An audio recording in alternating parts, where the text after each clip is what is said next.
From an outspread position of your fingers and thumb, roll your fingertips into your palm, and then overlap your thumb tightly over your clenched fingers. The tip of the thumb extends to the center of your middle finger. One of the best ways to learn to power punch is to use your hips. To do this, tie a string to a piece of paper and hang it from the ceiling to about chest height. Stand about a foot away, with both of your feet parallel to the paper. Keeping both loosely clenched fists in front of your chest, elbows hanging freely at your sides. Bend both knees slightly and twist your body back and forth, pivoting on the balls of your feet, letting your hips initiate the rotating motion. Simultaneously, as your body is rotating, raise your elbow to your shoulder height just in time to apply an elbow strike to the target. It is very important that your hips rotate slightly ahead of your shoulders to obtain maximum power. Once you feel comfortable with this exercise, step back about 2 feet and use your fist, keeping the same body position with good balance.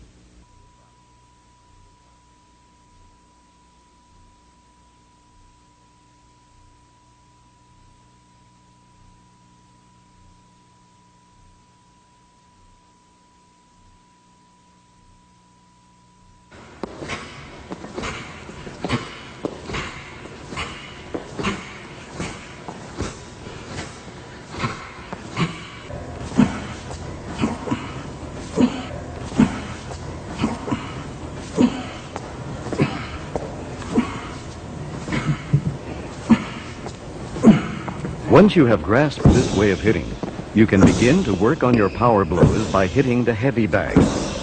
Facing the bag, bend your knees slightly, rotate your hips, and your weight should shift toward the front just before you throw a punch. If you can master this punch with the right timing by rotating your hips, you'll have a punch much more powerful than a jab. Remember to punch through the bag instead of just the surface.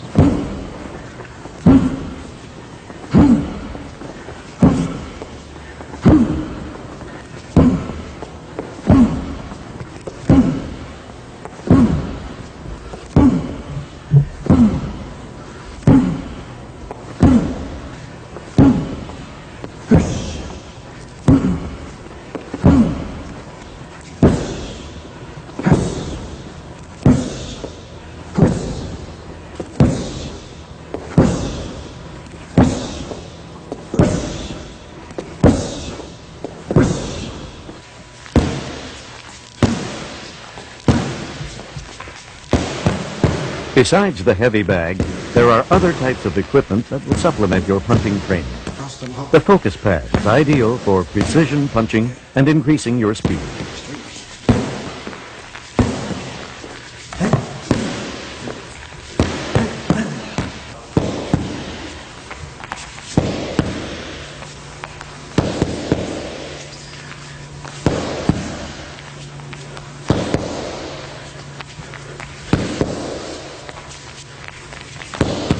The shield is more solid than the focus pad and will not give in, thus giving the puncher a completely different feeling upon contact.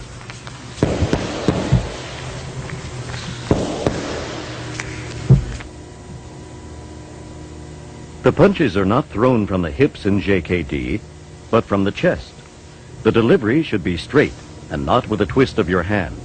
If you twist your hand, the knuckles will align horizontally at impact, but if you deliver straight out, it will hit the target either vertically or obliquely.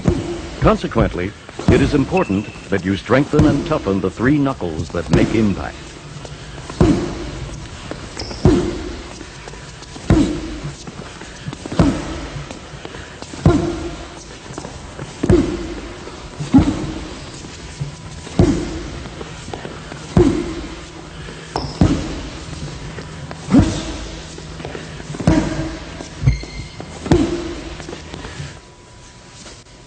One of the most helpful tools that you can incorporate in your training schedule is the round steel cylinder.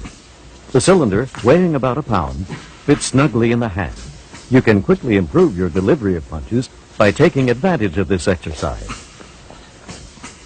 Holding a pair of these cylinders in each hand, stand with your feet parallel and punch directly in front of your nose several times. The idea behind this is to develop the snapping or whipping blows.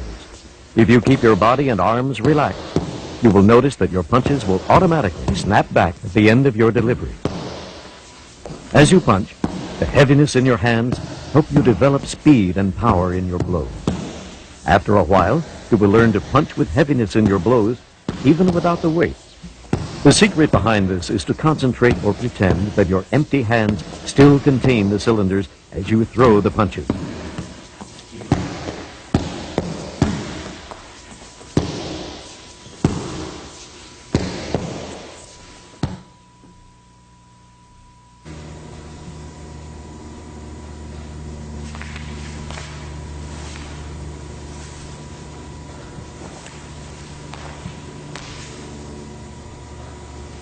To execute a powerful side kick, stand with your feet apart and parallel to each other.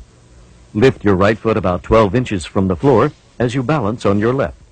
Stomp your right foot straight down with force and let it snap upward about an inch from the floor. Like punching with the flowing energy, here again you should concentrate with heaviness in your foot. For the extra power, twist your hips just an instant before the full extension of your leg, so it gives you the twisting force in your kick. Then snap your foot at the full extension for the whipping effect.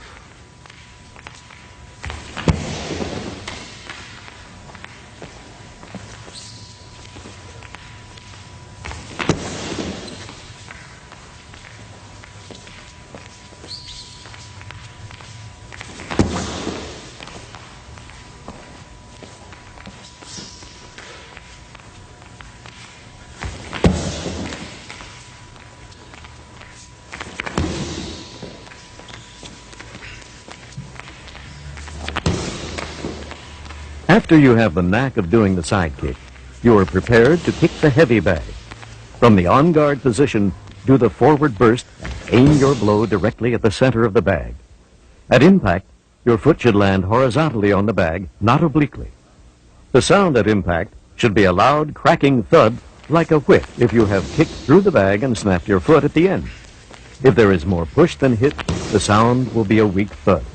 In both kicks, there is force exerted, except the hit will do the damage, and the push will just knock the opponent down innocuously.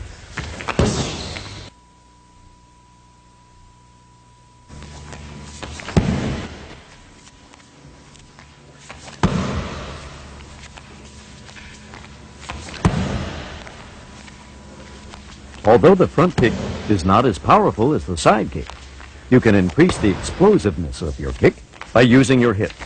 Instead of relying only on the snap of your foot from the knee, try jerking your hips forward just an instant before contact. Timing of this movement is very important and difficult to do, but by using your body instead of just your legs, you can add much more power to this kick.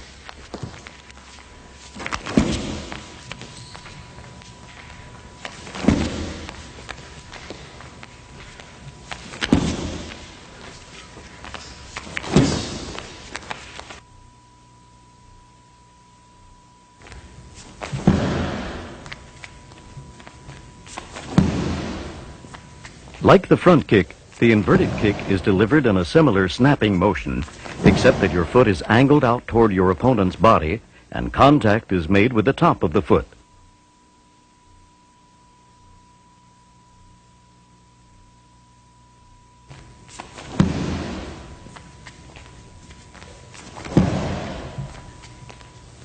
Opposite of the hook kick, the inverted kick can be targeted to the legs, the groin, and the head of your opponent.